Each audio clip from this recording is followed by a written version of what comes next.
என்னை தேடும் இறைவனே, உம்மை நாடி வருகிறேன். என்னை தேடும் இறைவனே, உம்மை நாடி வருகிறேன். இன்றைய தியானத்தின் தலைப்பு தேவனுக்கு பிரீதி.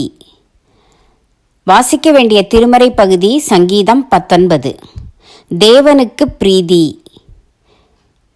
என் வாயின் வார்த்தைகளும் என் இருதயத்தின் தியானமும் உமது சமூகத்தில் பிரீதியாயிருப்பதாக.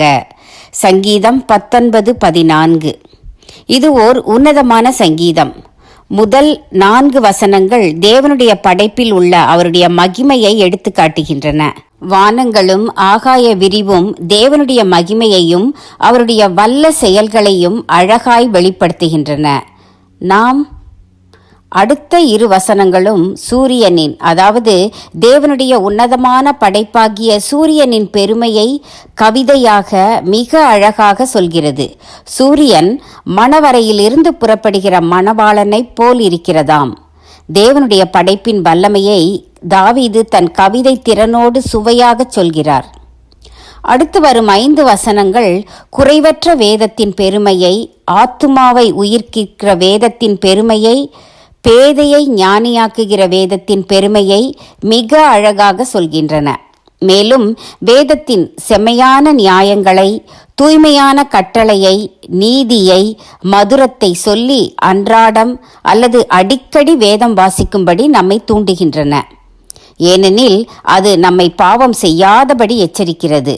அதை படிப்பதால் மிகுந்த பலனுண்டு என்பதை புரிந்து கொள்கிறோம். இறுதியாய் சொல்லப்பட்டுள்ள 3 வசனங்களிலும் மனத்தை உருக்கும் நல்ல ஜெபத்தை காண்கிறோம். தாவீது ராஜா சிறு வயதில் பலத்த கோலியாத்தை ஒரே ஒரு கவன் கல்லால் தேவ ஒத்தாசையை கொண்டு ஜெயித்தவன். ஆனால் பத்சேபாளிடத்தில் தோற்று போனவன். சவுலை காட்டிலும் பல மடங்கு நல்ல மன்னனாயிருந்தவன். ஆனால் தன் பிள்ளைகளுக்கு நல்ல முன்மாதிரியான தகப்பனாய் இருக்க தவறியவன். அவன் ஜெபிக்கிறான், மறைவான குற்றங்களுக்கும் துணிகரமான பாவங்களுக்கும் என்னை விலக்கி காரும் என்று.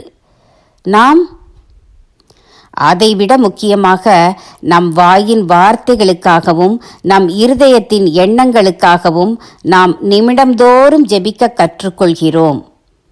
இறுதி வசனத்தில் தேவனுடைய படைப்பும் தேவன் தந்த வேதமும் மிக மிகச் சிறப்பானவை.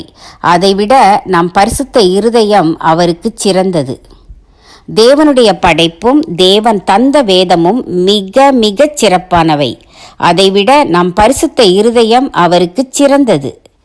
தீர்மானம்: படைப்பிலும் தேவனை காண்பேன், வேதம் படிப்பதிலும் இறைவனை காண்பேன், என் இருதயத்தில் இறைவனை இருத்திக் கொள்வேன்.